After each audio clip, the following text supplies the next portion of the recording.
Bonjour les humains, bienvenue si vous êtes nouveau sur la chaîne. Ne vous fiez surtout pas à une seule vidéo. Allez voir mes playlists, je traite de tout un tas de sujets très différents.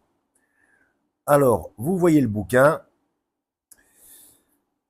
Tout d'abord, désolé, je viens de faire la playlist pour éviter, pour ceux que ça intéresse, pour éviter de devoir chercher trop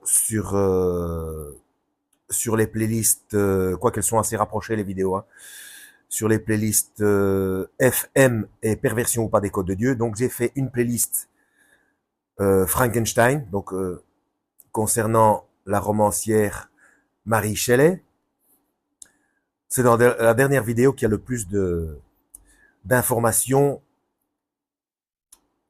permettant de comprendre qui était ce personnage et comment il fonctionnait. Donc, comment cette romancière fonctionnait. Alors, ce que j'avais oublié de dire lorsque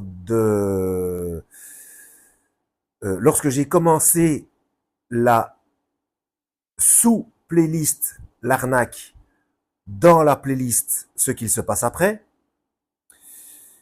et que je vous avais dit une vidéo ou deux avant, je m'étais rendu compte, tiens, je n'ai jamais rien lu de mythologie grecque, donc Homère ou Platon, ce genre de personnage. Et quand j'ai trouvé le petit livre là, concernant les expériences EMI expliquées avec l'esprit Ekandar. Il y a un D ou il n'y a pas de D? Enfin bref, ECK, le diminutif, donc l'usurpation d'identité, hein, c'est le même que le Kundalini, hein. Donc ce qui usurpe l'identité de l'Esprit Saint. Eh bien, le même jour, en même temps, en fait, j'ai trouvé deux bouquins, dont celui-là. Donc je vais faire, vous voyez, il y a déjà, j'ai à peine dépassé un petit peu la moitié, et il y a déjà plein de marque-pages, mais je pense que ce ne sera pas nécessaire, parce que dans le glossaire, où on parle un glossaire qui est absolument nécessaire, hein, surtout quand on ne connaît pas plus que ça la mythologie grecque, il y a tout un tas de définitions, d'explications concernant tel et tel personnage et tel terme, etc. Et je pense qu'en lisant uniquement le glossaire, ce sera suffisant. Parce qu'il y a déjà plein de situations, etc., qui démontrent l'arnaque de la chose. Donc, à mon avis, c'est comme dans beaucoup, hein, des légendes, c'est basé sur des...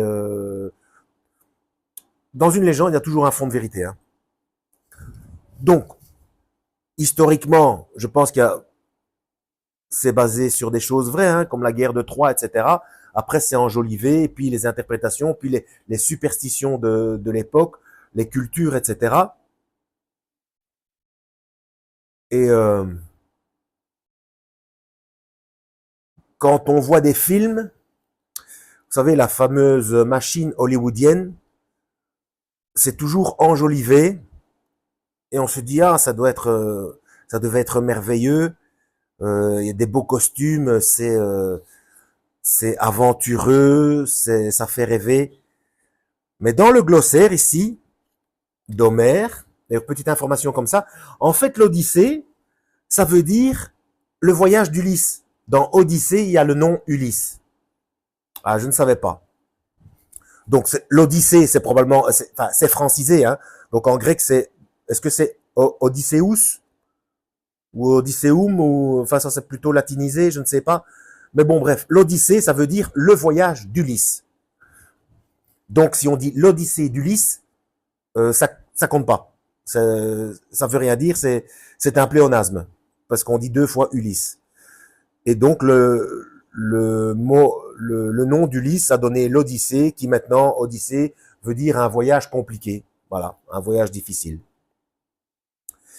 Alors je vais vous lire le glossaire enfin une partie du glossaire, parce qu'à mon avis, j'aurais pas assez d'une vidéo, parce que c'est beaucoup plus parlant. On voit directement à quoi on a affaire au niveau de la religion et de ce qui et des pratiques.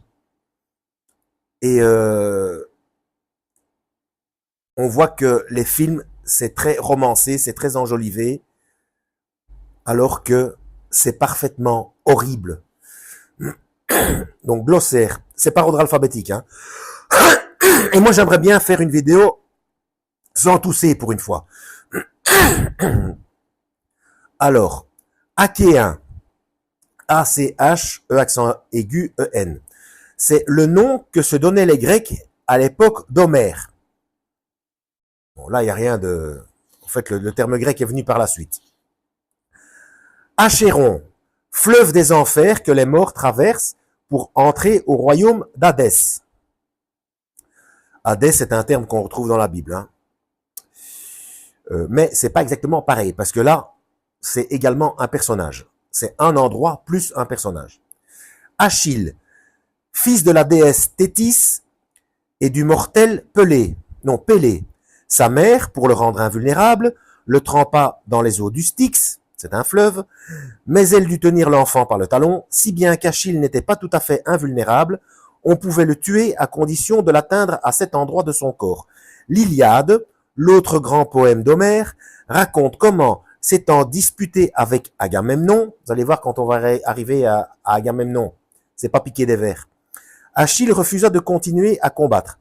Il se retira dans sa tente et ne voulut rien entendre des supplications que vint lui adresser Ulysse.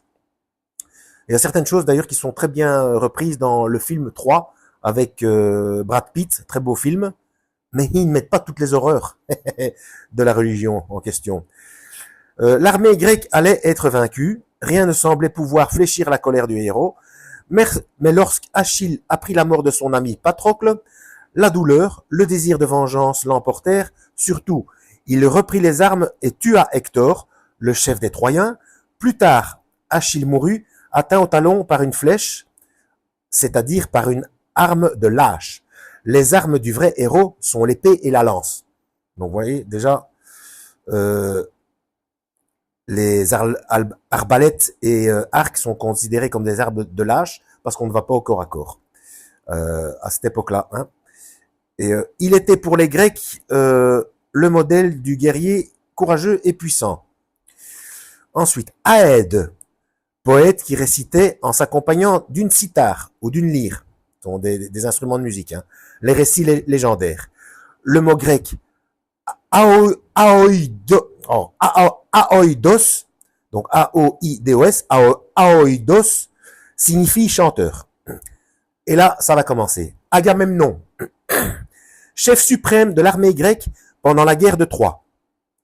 Il accepta de sacrifier sa fille Iphigénie pour que les vents se lèvent et que la flotte grecque, immobilisée à Aulis ou à Ulysse, c'est un endroit, hein, puisse rejoindre Troie.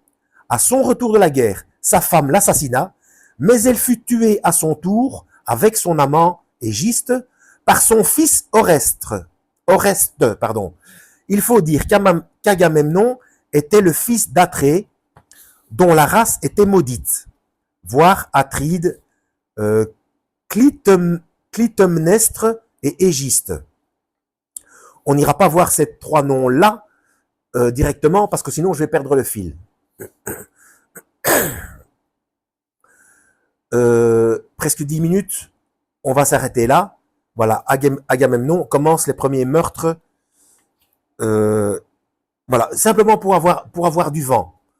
Pour avoir du vent, il sacrifie sa propre fille pour avoir des vents.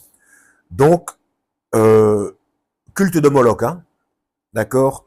Chaque fois que vous voyez Moloch dans la Bible, Moloch ou Baal Péor, ou Péor, ou le nom change, mais c'est le même culte. Hein. Et là, vous comprenez mieux lorsque Dieu demande. J'en ai fait des vidéos, hein, mes vidéos qui s'intitulent Dieu est-il cruel? Dieu est-il génocidaire, etc. Là, je parle j'en parle en long, en large et en travers. Hein.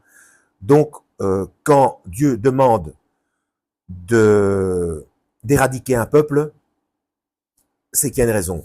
C'est que soit, ça dépend, parfois oui, parfois non, mais parfois ce ne sont pas des humains, ou du moins pas des adamiques, et parfois ce sont des gens qui s'adonnent à ce genre de culte, et donc si on les laisse pérenniser, ils élèvent leurs enfants comme ça, et ces horreurs continuent. Et donc à cette époque-là, j'imagine qu'on ne pouvait pas enfermer tout le monde, et donc, et puis on n'était pas sur place. Ce qu'on a dans la Bible, ce sont directement les applications. Mais et puis si, dans la Bible, parfois, il y a aussi des prophètes qui leur sont envoyés, qu'on leur dit, voilà, combien de fois, et au propre peuple, parce que ce qu'il faut pas oublier dans la Bible, c'est que chaque fois qu'il y a un tri dans le peuple même de Dieu, c'est que le peuple revient à ses coutumes molokistes et de baalistes et péoristes, et je sais pas ce que, vous voyez ce que je veux dire? C'est ça en fait, hein? Donc on comprend mieux. Donc et les prophètes sont là et ils menacent à chaque fois. Il faut arrêter, il faut revenir à Yahweh, il faut revenir à Dieu, il faut laisser tomber vos hein. Vous avez été chez vos dieux étrangers, etc. Puis l'étoile de Remphan que vous vous êtes fabriquée. Ce n'est pas Dieu qui fait le reproche en Acte 5, versets 25 à 27. Pendant 40 ans, ce n'est pas ma tente que vous avez portée, mais la tente de Moloch. Pendant 40 ans, hein, les 40 ans dans le désert. Donc à ce moment-là, on comprend mieux les génocides. Bref, parce que si ça n'était pas fait, ben toute la planète fonctionnerait comme ça en permanence. Et donc au jour d'aujourd'hui, bon, j'irai pas trop loin, mais ce serait au vu et au su de tous, et ce serait normal que des gens, pour un oui, pour un non, on irait à la mairie pour aller sacrifier un enfant. Et vous voyez ce que je veux dire? Si ces génocides-là ne sont pas faits dans la Bible, toute la planète serait comme ça. Donc voilà, et j'ai déjà dit aussi, je vais rajouter, ça fait déjà presque 13 minutes, mais bon, tant qu'à faire, les enfants sont innocents, donc eux, ils se retrouvent dans quelle situation? Sous l'autel, pour moi. Ils sont sous l'autel de ce qui est indiqué dans l'Apocalypse. Comme ils sont innocents, ils n'ont pas fait connaissance avec le choix du péché, donc ils retournent au Créateur. Hein. Donc ils sont mis en sécurité, puisqu'ils n'ont pas eu le temps de grandir et de se faire influencer par ce genre d'horreur. Donc, je l'ai déjà dit, si vous ne tenez pas compte du fait qu'il y a une vie après la mort, forcément, tout ce que Dieu fait ici, ça paraît injuste. Alors que quand il fait tuer des nourrissons, qui sont normalement voués à être éduqués dans la culture de ceux qui pratiquent des horreurs, et donc qui sont voués à l'enfer s'ils grandissent, eh bien, en fait, il les sauve, puisqu'il les ramène au paradis. Ce sont des âmes qui font qu'un aller-retour. C'est un sauvetage. Voilà. À la prochaine. Lisez la Bible. Et vous allez dire encore quelque chose. Oui, ça n'enlève rien au fait qui est le commandement, tu ne tueras point. Hein. Donc, vous voyez, c'est tout un melting pot. Hein. À la prochaine, lisez la Bible et que Yahweh vous guide.